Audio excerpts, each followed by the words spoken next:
Kia ora, New Zealand. Salam, namaste, sat sri akal. I'm your host, Ajay Vasisht, with The Weekender on Sunday. Welcome to the show. Today we're going to go beyond the politicians to get a pulse on some of the financial issues facing the electorate, particularly the tax policies being touted, or shall we say promoted, by the parties prior to the elections 2020. For that, we go to the chair of the INZBC, Mr. Sameer Handa. It is also worth mentioning that Auckland and Aotearoa are doing well since the last lockdowns. Next week is the review date. Fingers crossed, we go down to level 1. And Kia Kaha, Yani stand strong to the team of 5 million.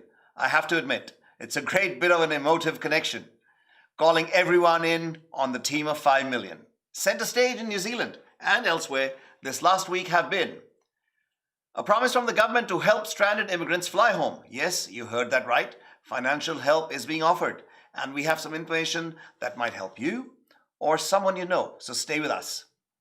Corona virus के बारे में अगर बात करें तो दुनिया भर में अब तक 9 लाख से ज्यादा लोगों की मौत हो चुकी है. It is a sad bit of statistic as well. But on the other hand, 2.05 crore, यानी more than 2 crore people have recovered. America में शक्ति के चेहरे. This is the face of power in America. महत्वपूर्ण और शक्तिशाली पदों पर तैनात 922 लोगों में से 80% are whites, श्वेत, केवल 20% are non-whites and Asians. Bollywood में ड्रग्स पर चलती चर्चा, anti drugs activity and rhetoric और एक एक्ट्रेस का खुलासा.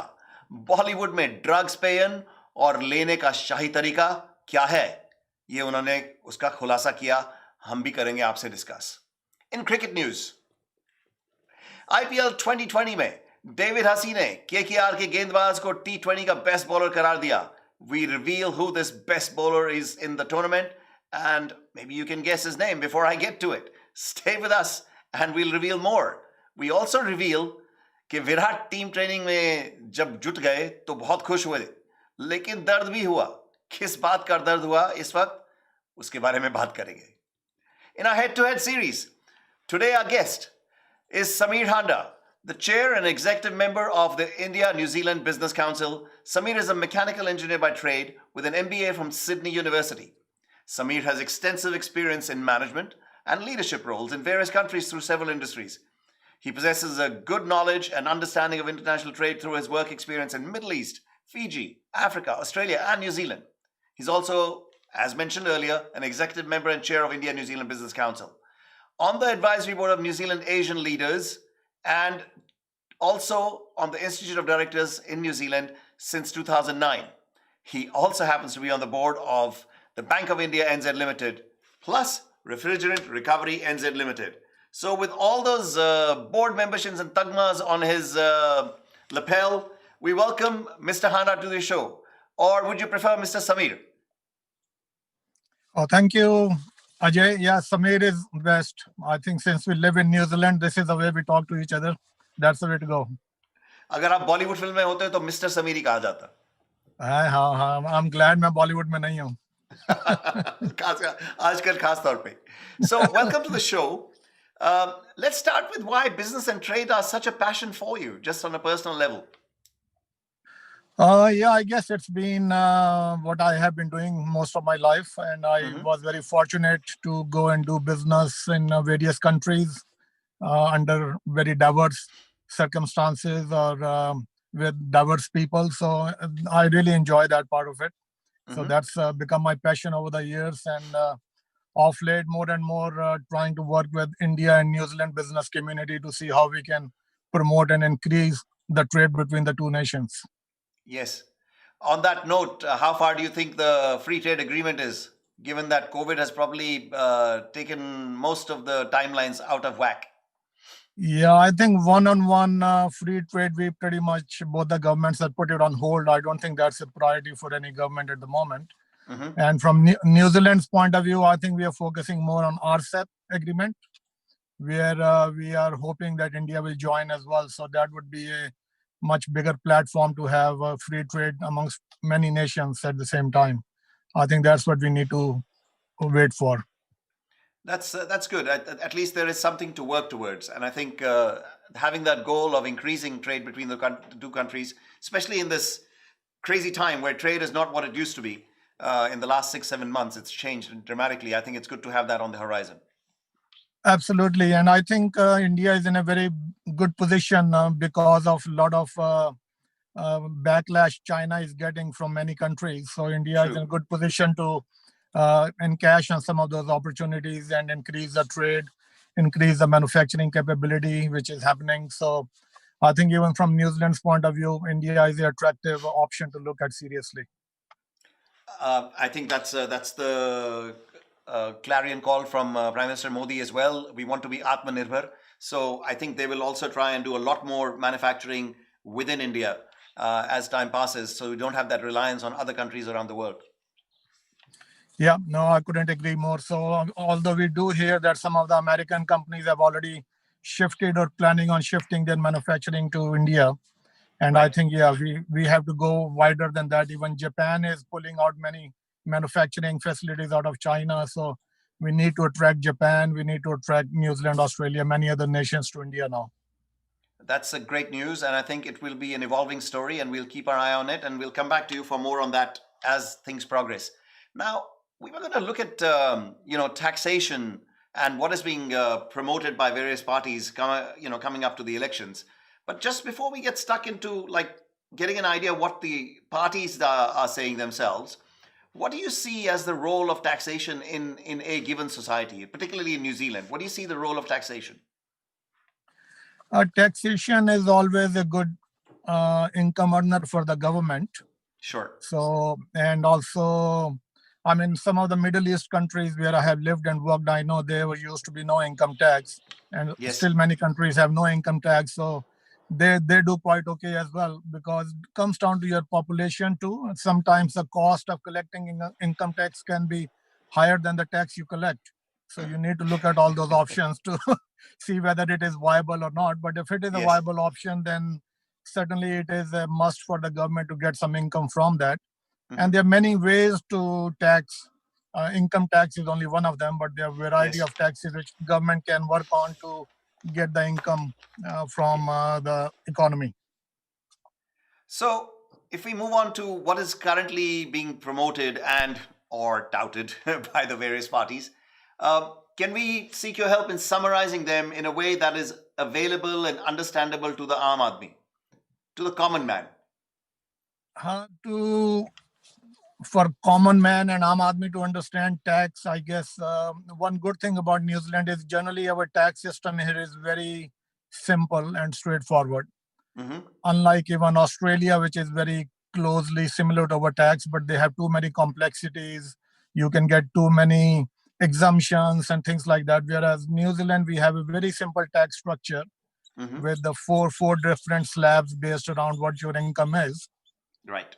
So that is the fact. But I think if you want my comment on the tax at the moment, I think during these periods of COVID, where not only economy is suffering, but businesses and Aam Aadmi is also suffering because of this.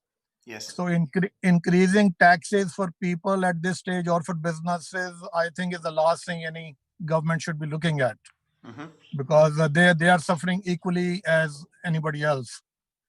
So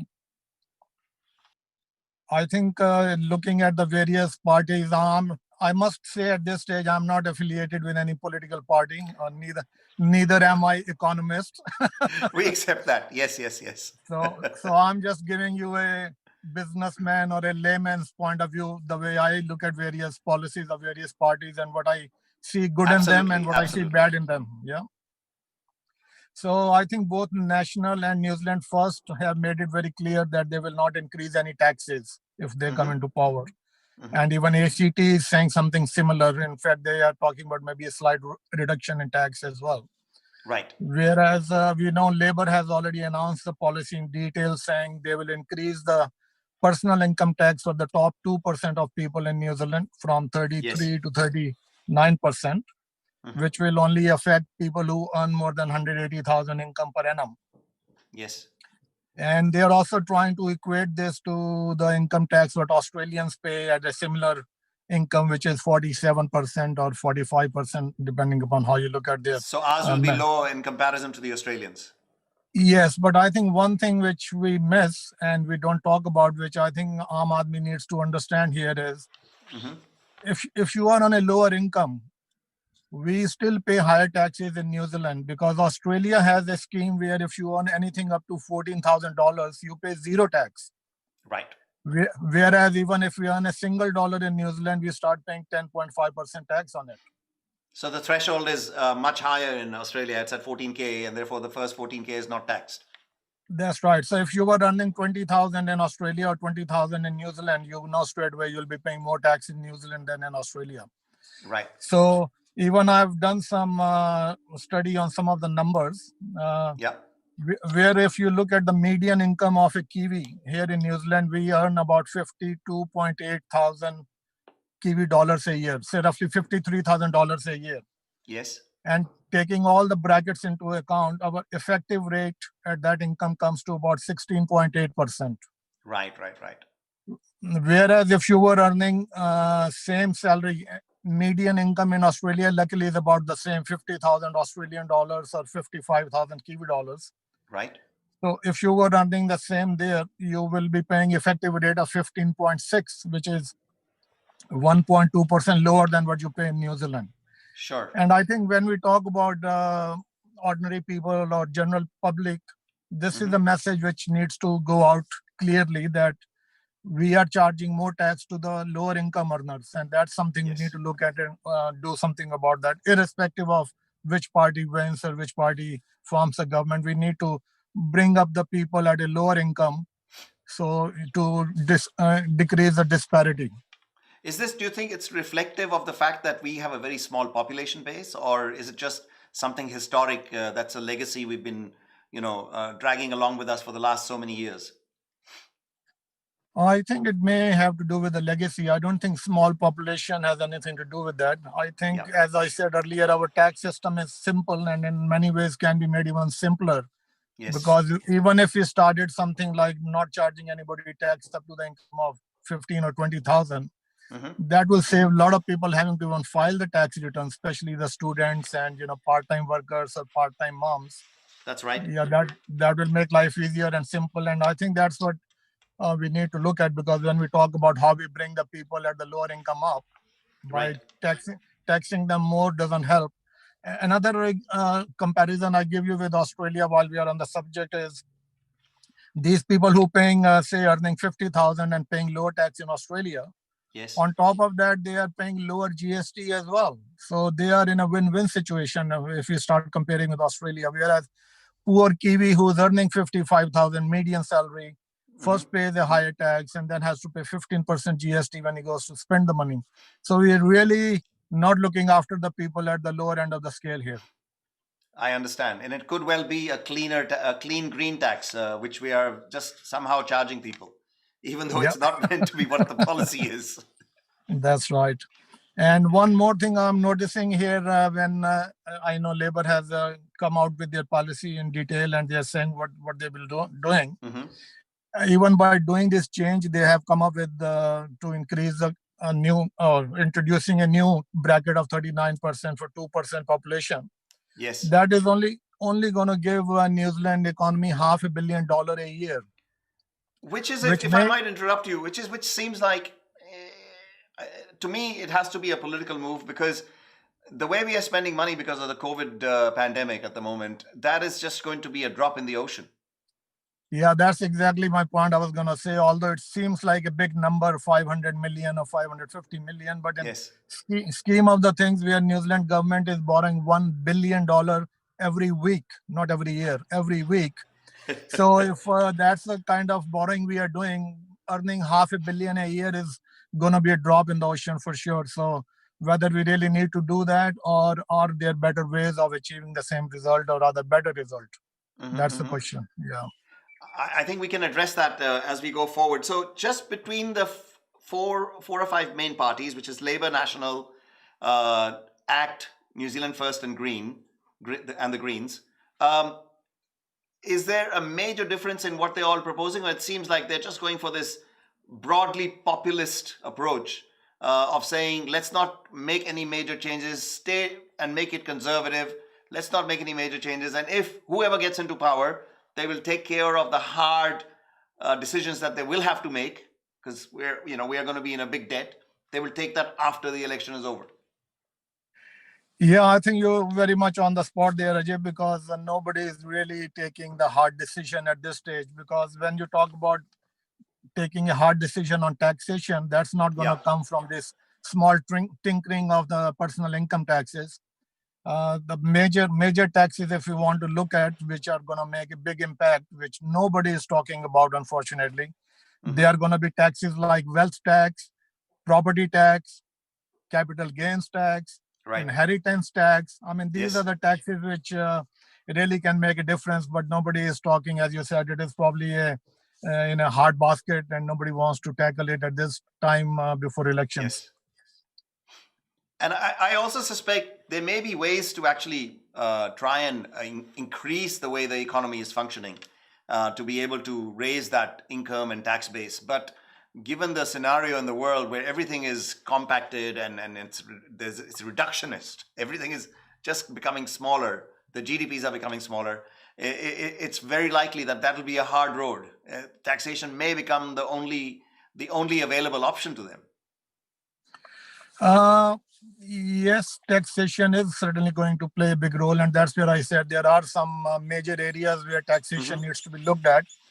And even going back and rephrasing, when people talk about we are going to tax high income earners who are earning 180,000 or more, Yes. we are really missing the point, because people who are earning 180,000 or more are the people in jobs doing very senior roles and responsible roles, and there's a reason they earn that money.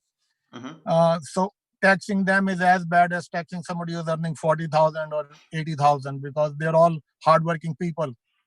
The real wealth is with the people who have created a lot of wealth and keep on increasing wealth in a big way. In fact, if you read today's newspaper Herald business section, you will notice one family made $100 million in 24 hours. And is there any tax on that? I'm not sure. So because we don't have any tax on capital gain or wealth or anything like that. So I think we are looking at smaller things and missing the bigger picture here. Yeah, and I think there is a real unfairness in the way the New Zealand tax structure has been created, legacy or otherwise. In fact, one of the arguments being put forward is that the real unfairness probably lies in its narrow tax base. If there was, the absence of taxes on, like you said earlier, general capital gains, capital transfers, wealth, they all benefit the wealthy. Whereas GST, which is all across the board, it disproportionately affects the poor. Yeah, absolutely, because that is same 15% across the board for everybody. So if you're buying a $3, $4 bread or milk or something, you pay the same tax. Or if you're buying a $100,000 car, the tax is same 15%. So which you can claim back as a business expense as well. So if you're in the rich bracket. If you have a business, but if you are an employee and your company doesn't give you a car, you have to buy your own car. Yeah, that comes into your personal tax. So anyway, I guess again, even by tinkering the personal tax, it will not affect really in a big way, because as you mentioned earlier, rich people, they always, find a way to do something about it, in the sense that within the law, you don't need to draw more salary than 180 from your company or from your business. If anything, I think it will complicate matters more, because so far, since the personal highest tax rate and the trust tax rates are same, that has made a lot of benefits of trust negligible compared to what it used to be. But I think going back into this disparity, we will create the need for trusts again, and we will be rushing to accountants for advice and all those things which probably we can do without at this time during COVID. Yes, compliance will become too expensive probably. Absolutely, so, for a small gain. In a COVID-affected economy, what do you feel businesses will need? I mean, let's look at, say, on the one hand, you have SMEs, the proverbial backbone of most economies around the world, including our country, and the large corporations who are probably, some of them are actually in a much better position after the COVID crises, because they are actually reaping bigger profits from the way things have changed. So what are the challenges facing? Let's start with the SMEs first, in your view. Yes, SMEs have got a lot of challenges as the compliance cost keeps increasing, and I Yeah. know the minimum wage Yes. and all those things keep increasing every year. So, yeah, there is a more challenge for the SMEs and who are the backbone of the economy. So, because of that, I noticed one party here, which is New Zealand First. I think Yes. they are talking about helping the SMEs and also giving some incentives for businesses to go into regions rather than Yes. all congregating into major cities like Auckland, Wellington, Christchurch. Yes. So, and talking about the big corporates, I think Labor has got some good policy they came out with where they are saying that they will be. Let me have a look at my notes where they are saying they will. Uh, where I am, 1 second. While you're looking for them, I will thank you for stopping your car and actually doing this interview with us on the fly. Yeah, no, that's not a problem. Yeah, And so sorry, if we carry can't on. actually find it, that's fine. That's there's a lot of other very interesting information you have shared with us. Um, there is another area that I was quite keen to get your point of view on. You had mentioned in our talk earlier that there are three or four things we could be doing. One was the possibility of compulsory super or kiwi saver, or maybe being able to send the unemployed for fruit picking where there's a massive gap, and maybe how to increase the productivity of the economy. Is that, could you talk to those perhaps? Yeah, absolutely. And I think you already picked on the points which I mentioned to you earlier that Yes. this probably is one of the only countries where I have lived and worked where super or kiwi saver, as we call it here, is not compulsory. Yes. I I have worked in India where it's compulsory. I worked in Fiji where it's compulsory. I worked in Australia where it's compulsory. So I think that is something we really need to look at seriously as well in New Zealand because we need to get into a habit of Yeah. saving some money and putting some income aside. We Hmm. say it for a rainy day, and people never used to understand what is a rainy day. I guess now everybody knows this is the day we always been talking about. Yes. This is a Yes, rainy indeed. day now. So having Yes. that uh, financial backup support would be very important. And again, I think you're looking at a New Zealand Herald a couple of days ago where the headline was we need or lack thousands of people to do the fruit picking because since we're Yes. not getting any tourists or students into the country anymore, our primary industry is suffering. And that's where, Yeah, something like $10 billion worth of apples might just go off. yeah, and same with kiwi fruit industry and strawberries and many other similar industries. But the Hmm. question is, I know because our unemployment is increasing because of COVID, and there are a lot of Yes. people sitting there waiting for an opportunity. In the meantime, this is good income earner for them and good for economy for them to go and do the fruit picking. And this is just an example. I'm sure there are many other opportunities similar to this which people The can look question at. there remains, though, will they? Will they actually? Will they be able to convince people to leave their comfort zones and go and do a bit of hard work in the farms? Yes, yeah, that becomes a little bit political, so I'll stay away from that. So, um, before we sort of wind down, I was thinking I'll just see if you have time. We wanted to address a couple of things with you.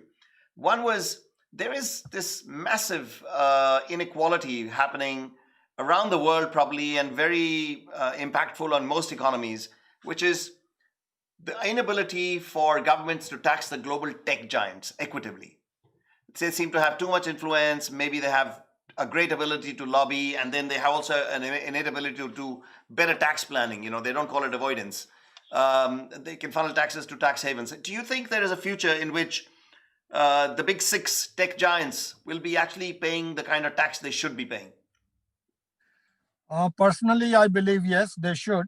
Yes. But I know the government is working hard for that as well. And I think this is the one I was looking for, where Labor has announced in their policy saying they will be coming up with a digital services tax Yes. aimed at this big corporations, multinationals.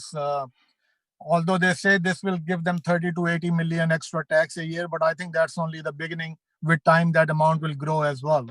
Yeah.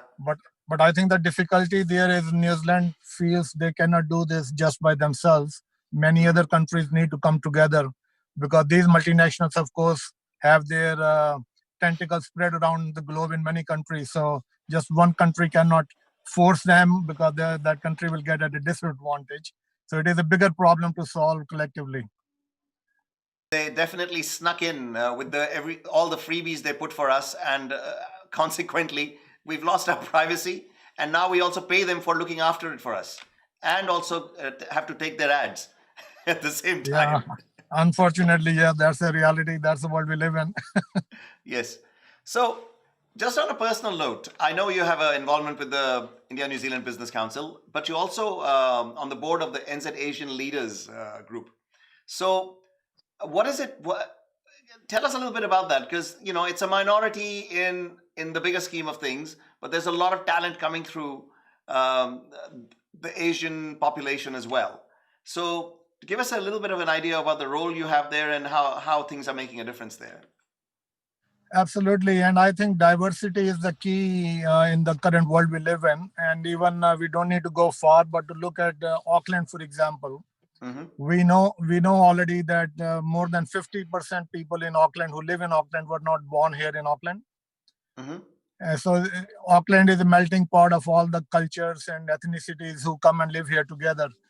And I guess our nation, New Zealand Asian leaders, our focus has been to bring some of these prominent Asians into limelight, those who've been working hard, contributing to economy, starting up new businesses, doing big global business, but they don't get noticed in the mainstream media. So that is one of the focus for us, is to bring them into the open, into limelight, to say that, guys, here you are, this is what you're doing, and also aspire younger Asian people to look at them as role models. Yes. And do something similar to contribute to the nation which we call home. Yes. And I guess one of the good things, even today, I read somewhere that 57% people living in Auckland are non-white people. 57%. They are either Asian, Maori, Pacifica, African, or Latin American. So that's the place we are living in. And I know even some of the big corporations of New Zealand doing a lot of business outside New Zealand. Yes. And sometimes they go into these countries and they very hardly understand about those countries and cultures and what's required how things to do. Operate. Yeah, so I think even not only at the senior leadership level, even we've been talking about getting some Asians into governance roles at the boards of some of these companies, big companies, where these Asians can play a big role and contribute significantly. It's I guess it's an economic reality now, the need for that kind of ability to work with a diverse workforce, as well as a diverse buyers and sellers, for want of a better phrase.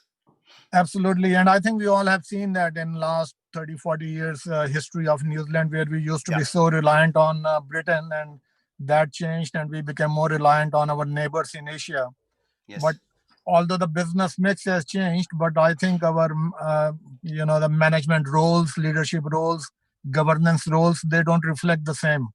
And that's what we are trying to do at NZAL. And it's probably still a challenge for those from the Asian background to get used to the way business is done here, because usually, depending on where they've come from, whether it's India or China, which are the two biggest, immigrant sources, things are done very differently there. So sometimes it's harder to find your feet in the way business is done in New Zealand. Yes, that sometimes can be a little bit a challenge, or takes time to understand and get used to. But again, as I mentioned earlier, in many ways, the systems here are very simple and systematic. So doesn't take too long to understand them. Whereas if you talk about China, India, the systems are too complicated and complex. Even people living there can't fully understand. So so it is a challenge in that regard. That's great. So thank you very much for joining us. I think you've really given us a very interesting overview. Going forward, it looks like if I was to summarize it in a line or two, it's like, let's not tinker with the tax. Let's keep it simple. Let's make sure that the mass of the people who are affected by any kind of tax change are not affected. And let's deal with the hard decisions and choices down the line. Would that be fair comment? Yes, I totally agree with you. I think we all agree that we have gone through this very difficult last 4 or 5 months together as a Yes. team of 5 million. So Mhm. let's remain a team of 5 million. Let's not segregate 2% people out of that 5 million and punish them. Those 2% people probably won't be affected too badly either. There was a quote being made by the fact that they would probably, somebody who's going to pay the extra tax after they have paid for the 180,000, it may only amount to around $25 a week. So it may not be that big a problem for them. Yeah, I'm sure it won't be. But the point is, we are a team of 5 million and let's remain like that. Let's not pinpoint and segregate 2% people on the side. Incidentally, this is a very interesting observation as well. That threshold of 180K just happens to be north of the threshold that most parliamentarians get paid as well. So it won't be affecting them. Yeah, exactly. That certainly I noticed as well. I didn't want to say that, but you're very correct on that. It's a coincidence, naturally. Yes, I don't know why they say 180. They picked it up from Australia, but as I said, they haven't Right. picked up the better things from Australia, which will certainly help the poor people in this country. So we'll be able to talk more about that in the coming weeks. I hope that it's been a very educational part of the show for most of our audience. Definitely, it's been for me. Thank you very much for making what seemed like a very difficult thing to get our head around, making it easy to understand. Thank you very much, Sameer Handa. Thank you very much once again. Have a great Sunday, what's left of it, and do drive safely. I know you've parked up. Do drive safely on your way home. It's a pleasure, and thank you very much. And if I can be of any help in the future, let me know. Yes, let's get that tax bill right down for everybody. No. Well, that won't happen, but yeah, no, that's good. That's good. बोलने में क्या जाता है, सोचने में क्या जाता है. Thank you very much one more time. Dreams are free. There's no tax on the dreams. Yeah, keep dreaming. Absolutely.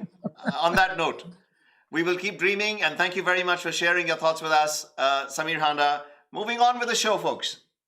So, that was a very interesting take, and I think it was really good having somebody with that depth of business knowledge and the ability to make sense of where the changes are happening, how it stands in relation to our nearest neighbor, and whether we're actually doing the right things or not. I mean, that may be hard to figure out and know maybe well into 2021 and 2022 when the real effects of this COVID pandemic are going to be, felt on the economy.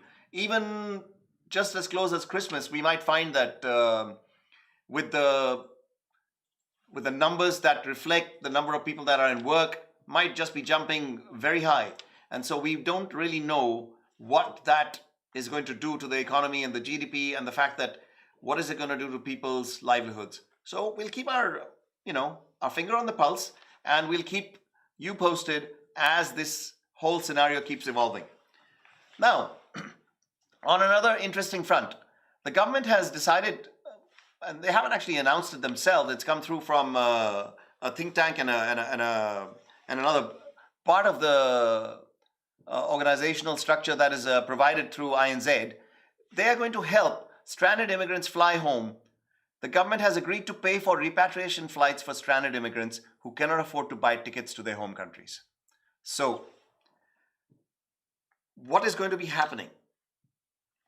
The Department of Internal Affairs and the Red Cross will first assess whether temporary visa holders can fund their own return travel, or if their embassy can and will assist. They include workers who have lost their jobs and visitors whose funds have dried up. Immigration New Zealand does not say how much it will cost, but stresses the money will have to be repaid if immigrants want to return to New Zealand in the future.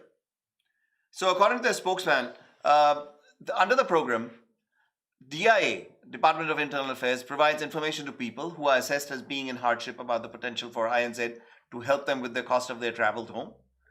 If they cannot meet these costs themselves and are unable to obtain assistance from their home country or their high commission or consulate, then they should come forward.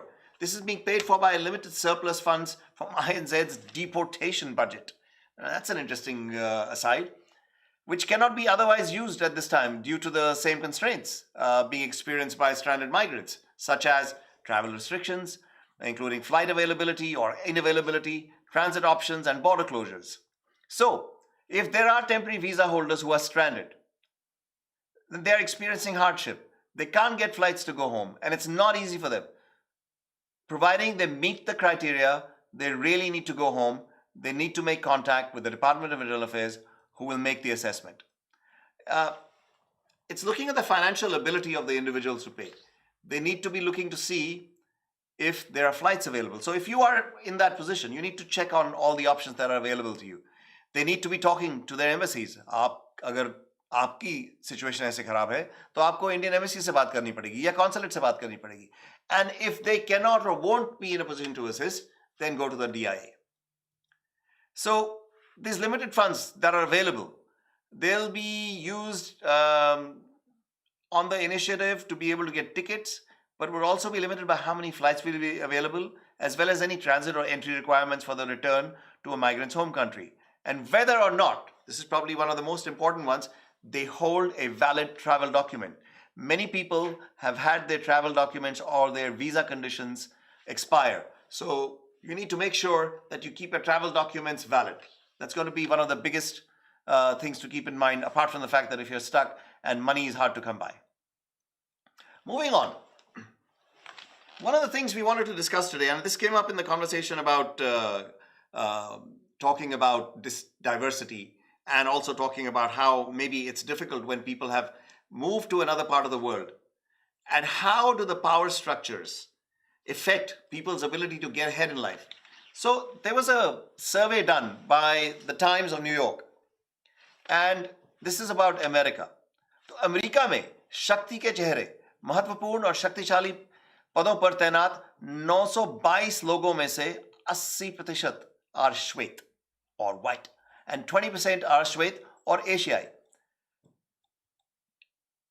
Trump के प्रशासन का नेतृत्व 24 लोग करते हैं. इसमें सिर्फ 3 अश्वेत या एशियाई मूल के हैं. उसके अलावा अगर रंगभेद विरोधी प्रदर्शनों के बीच अमेरिका के जो विभिन्न विभागों की पड़ताल कर रही है, रिपोर्ट्स आ रही हैं, उसमें भी अगर देखा जाए तो अमेरिकी पुलिस बल के महत्वपूर्ण पदों पर 25 लोग तैनात हैं. इसमें से 14 अश्वेत हैं केवल.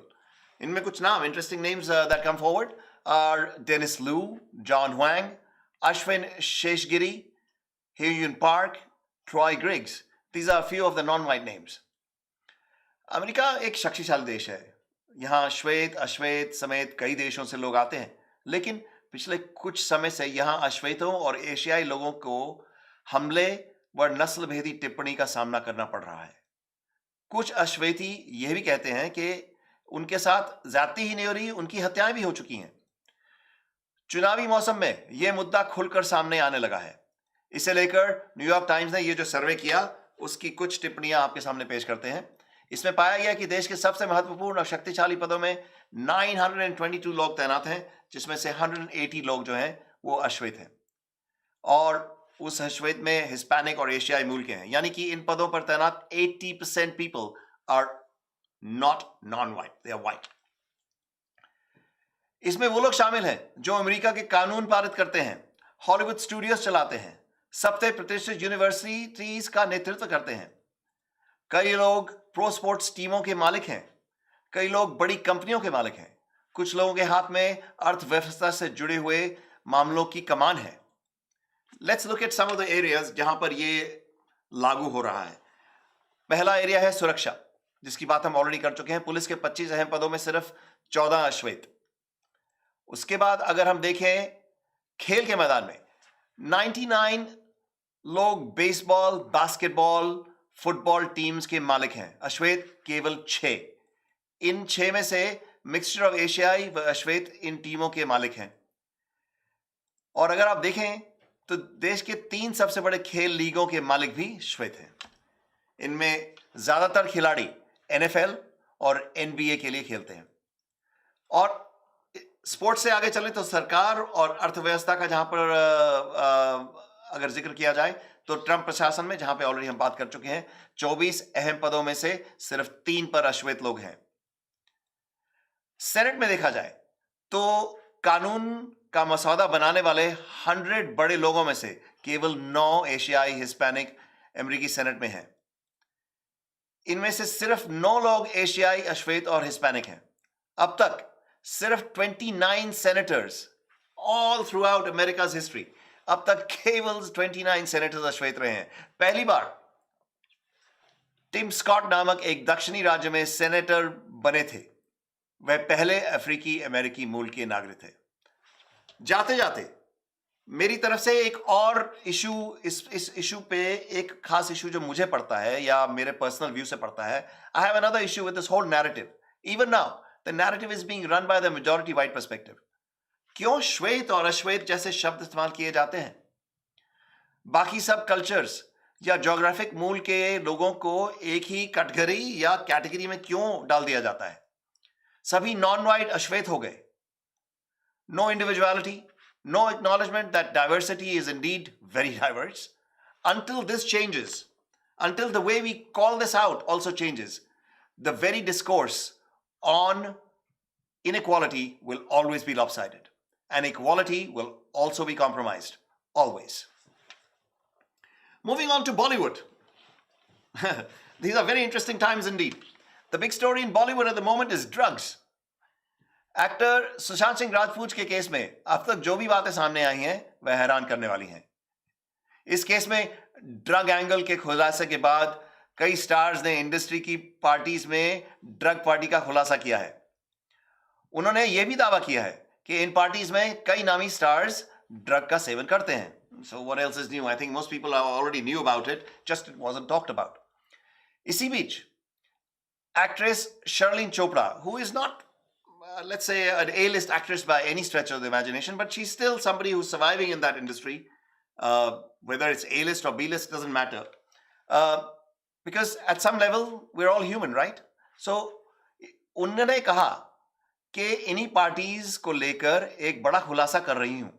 उन्होंने दावा किया है कि पार्टी में बेहद खास अंदाज में ड्रग ऑफर किया जाता है। इस बात को लेकर शर्लिन चोपड़ा ने सोशल मीडिया पर एक पोस्ट भी शेयर किया जो तेजी से वायरल हो रहा है। एक्ट्रेस शर्लिन चोपड़ा ने हाल ही में अपने इंस्टाग्राम अकाउंट पर एक वीडियो शेयर किया है। उस वीडियो में वह योग करती हुई नजर आ रही हैं। इसी वीडियो का शेयर करते हुए शर्लिन ने लिखा कि मैं चेन स्मोकर थी, लेकिन अक्टूबर 2017 में मैंने स्मोकिंग यानी धूम्रपान छोड़ दिया। ड्रग्स से मैंने हमेशा दूरी बनाए रखी है। इंडस्ट्री वाले पार्टी में बुलाकर ट्रे पर ड्रग्स ऑफर करते हैं, मगर लेना नहीं। एक्चुअली उनकी भाषा थी, मगर लेने का नहीं। That's very Bambaiya language.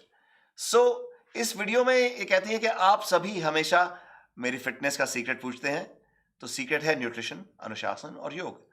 Yoga से होगा, अवश्य होगा, लेकिन जो तश्तरी पर ड्रग को सेवन करने वाली बात उन्होंने कही, ये कुछ हमारे लिए शॉकिंग है। It is so open and so widely spread. This was not something we were hoping or expecting, but that seems to be the case.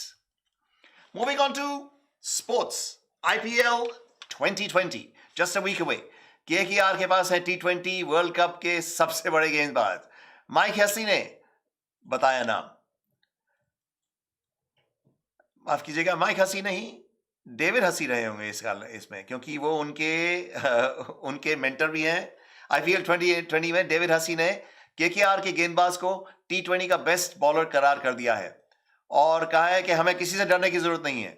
T20 cricket यानी धनाधन क्रिकेट में कहा जाता है कि यहां गेंदबाजों को कुछ ज्यादा नहीं करना पड़ता है या कुछ ज्यादा कर नहीं पाते हैं और बल्लेबाजों को बहुत आसान रहता है और उनका बोलबाला होता है। लेकिन इन बातों के बावजूद कुछ गेंदबाज ऐसे भी हैं जिन्होंने इस फॉर्मेट में अपना लोहा मनवाया है। इन गेंदबाजों में एक नाम सुनील नरेन का भी है, वेस्ट इंडीज से हैं, जिन्होंने इस प्रारूप में खूब सफलता अर्जित की है। अब कोलकाता नाइट राइडर्स के मेंटर डेविड हसी भी यही कह रहे हैं कि सुनील नरेन के T20 फॉर्मेट में दुनिया के सबसे बढ़िया गेंदबाज हैं। क्यों? वो कहते हैं कि आईपीएल में वो हमारी टीम को केकेआर का हिस्सा है और उनका जो सामना करने वाली बाकी टीमों हैं उनके लिए आसान नहीं होगा उनका यहां होने के कारण। उनके अगर आंकड़े आप देखेंगे तो बता दें कि सुनील नारायण लंबे वक्त से केकेआर के लिए खेल रहे हैं। उन्होंने इस टीम के लिए सबसे ज्यादा विकेट लिए हैं। उन्होंने अब तक 110 मैचों में कुल 122 विकेट लिए हैं। साथ ही वो बल्लेबाजी की भी तूफानी तरह से करते हैं, यानी ऑलराउंडर की भूमिका निभाते हैं। हसी ने यह भी कहा कि कंडीशन चाहे कैसी भी हो, नरेन हर मामले में इस प्रारूप के बेस्ट गेंदबाज हैं। और जाते जाते केकेआर के साथ सुनील नारायण के बारे में यह कहना चाहते हैं कि हो सकता है कि केकेआर का पलड़ा अगर इस 2020 एडिशन में भारी पड़ेगा तो क्या हो सकता है कि सुनील नारायण का पलड़ा या सुनील नारायण के कारण यह पलड़ा भारी पड़ेगा। इस सीजन के लिए केकेआर भी पूरी तरह से तैयार है और इस टीम का पहला मैच 23 सितंबर को अबू धाबी में मुंबई इंडियंस के साथ या उनके खिलाफ होगा। और उधर जाते जाते टीम की ट्रेनिंग से विराट कोहली भी खुश हुए। आरसीबी के कप्तान कोहली ने कहा टीम की फिटनेस बहुत अच्छी है, लेकिन 5 महीने बाद जब प्रैक्टिस में थ्रो फेंके तो कंधों में थोड़ा सा खिंचाव महसूस हुआ। Little bit of a pain, but I think they are doing well, they will get over it. हमारे तो 5 महीनों के पहले भी हो जाता था दर्द। जाते जाते in our WhatsApp corner, time for just a short couple of ones today. पहले आया WhatsApp, major issues in India that the media is unable to stop talking about: SSR, Ria, Kangna's tweets, YouTube dislikes, Modi ji plays with peacock, no more TikTok, no more PUBG, and minor issues in India जिसके बारे में लोग बात नहीं करना चाहते लगता है: coronavirus increasing, GDP falling, millions out of jobs, students suffering, petrol prices hitting century. उसका जवाब में हमारे एक दोस्त ने लिख डाला, बस किसी तरह और 4-5 दिन कंगना और रिया देश को संभाल लें, फिर तो आईपीएल शुरू हो ही जाएगा। आप सब भी अपना ख्याल रखें, जहां पर भी हैं सेफ रहें, स्वस्थ रहें। I am your host Ajay Vashishtha with the Weekender on Sunday. I will see you again next Sunday. And for now and अभी भी दी सेफेस्ट कंट्री दुनिया भर में, क्योरा, सलाम, नमस्ते, सत श्री अकाल, till next time. Do follow us on Facebook, Twitter, Instagram, YouTube. I'll see you again, same time, next week on Weekender on Sunday.